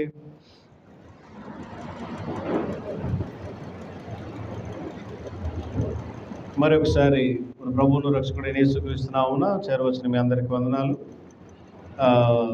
తొందరగా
Thank you.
ప్రార్థించుదాము. ఓ ప్రభువైన దేవా, మేము నీకు సమర్పించు మా చేతి పనిని, హృదయపూర్వకమైన మా భక్తిని, మా కాయ కష్టలను అంగీకరించుము. వీటిని నీ మహిమ కొరకు దీవించి సంక్షేమాభివృద్ధి కొరకు వాడలను ధరించమని మా ప్రభువైన యేసుక్రీస్తు ద్వారా వేడుకొంచున్నాము. దయచేసి మోకరించండి. సర్వశక్తి గల దేవా, విత్తకాలంలో కోతకాలంలో ఎవరు సాగిపోయినటువంటి కనికరం చేత వాగ్దానం చేస్తుండగా భూమి ఫలవంతమైన మానవ జీవనకు కావలసిన వాటినన్నింటినీ సమృద్ధిగా ఫలింపవాలని దాన్ని ఆశీర్వదించింది కదా. భూమిని దున్ని విత్తనములు విత్తు వారి ప్రయాసములు దీవించి నేను భూఫలములు సమకూర్చుకుని పరిశుద్ధనామమున మహిమార్థమై ఎల్లప్పుడూ ఈ కార్యక్రమంలో సంతోషించిన అనుకూలమైన కాలమానమును దయచేయమని మా ప్రభువైన యేసుక్రీస్తు ద్వారా వేడుకొనుచున్నాము. ఓ సర్వశక్తిగల దేవా, మా పరలోకపు తండ్రి, కనికరము చేతనే మంచి భూఫలములను మాకు దయచేస్తూ కదా. మేము కృతజ్ఞతతో వాటిని స్వీకరించు మనస్సును అనుగ్రహించుము. వాటిని మహిమ కొరకు, అవసరములో వారి అక్కలు తీర్చుకున్నప్పుడు, మా సౌఖ్యం కొరకు జాగ్రత్తగా వాడుకున్నప్పుడు మాకు నీ కృపను దయచేయము. మానవుడు రొట్టె వల్ల జీవించడానికి మేము మరుపుకున్నట్లు మాకు నేర్పము. పరలోకము నుండి దిగి వచ్చిన జీవాహారమైన మా ప్రభువైన యేసుక్రీస్తు ద్వారానే మేము బ్రతుకున్నట్లు దయచేయమని నిన్ను వేడుకొనుచున్నాము. ప్రార్థన సిద్ధము. పరలోకములో మా తండ్రి, ఈ రాజ్యం వచ్చిన కాక, ఈ చిత్తం పరలోకమందు నెరవేరినట్లు భూమి యందును నెరవేరును కాక. మానవుని ఆహారం వెలుపల దయచేయము. వారిని అపరాధం చేసిన వారిని మేము క్షమించిన ప్రకారము మా అపరాధం క్షమించుము. మమ్మల్ని శోధనలోకి దుష్టుని తప్పించుము. ఎందుకనగా రాజ్యమును, శక్తియు, మహిమయు నిరంతరము నీవే అయి ఉన్నవి. ఆమేన్. దేవుని యొక్క ప్రేమ, కుమారుడు రక్షకుడైన యేసుక్రీస్తు కృప, పరిశుద్ధాత్మ కన్యక సహవాసం సకల దేవుళ్ళు మనందరికీ తోడై నడిపించుగాక.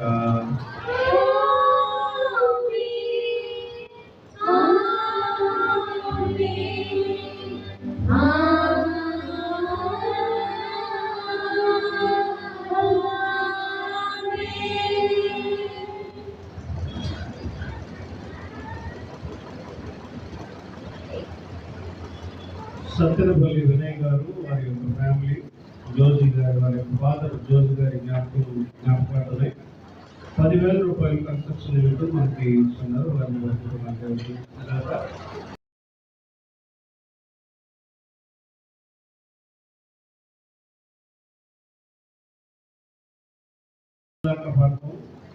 ఈ పాట పాడే లోపల నేను బయటకు వెళ్ళి స్టాల్స్ ని ప్రార్థన చేసి నేను దర్శిస్తాను. దయచేసి ఎవరు మీ సీట్ల నుంచి లేచి బయటకు వెళ్ళిపోతుంది, కూర్చోండి. ఓకే, లేచి 380 ఆశీర్వాదాలు మా మీద అనేటువంటి కీర్తన పాడుకుని ఈ ఆరాధన ముగించుకున్నా.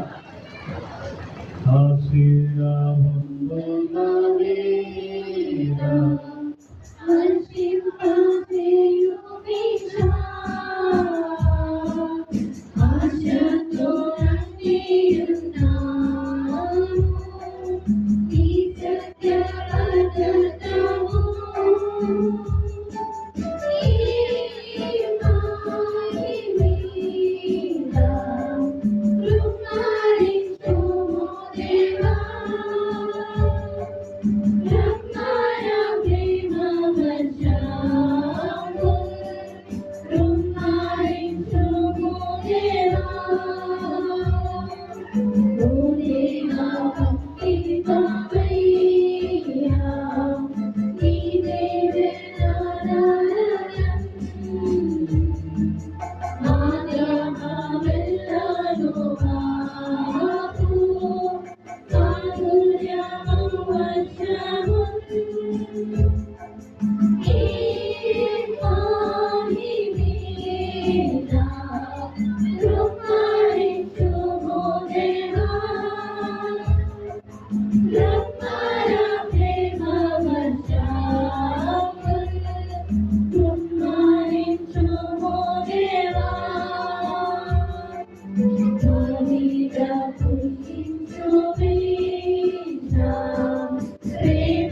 Nina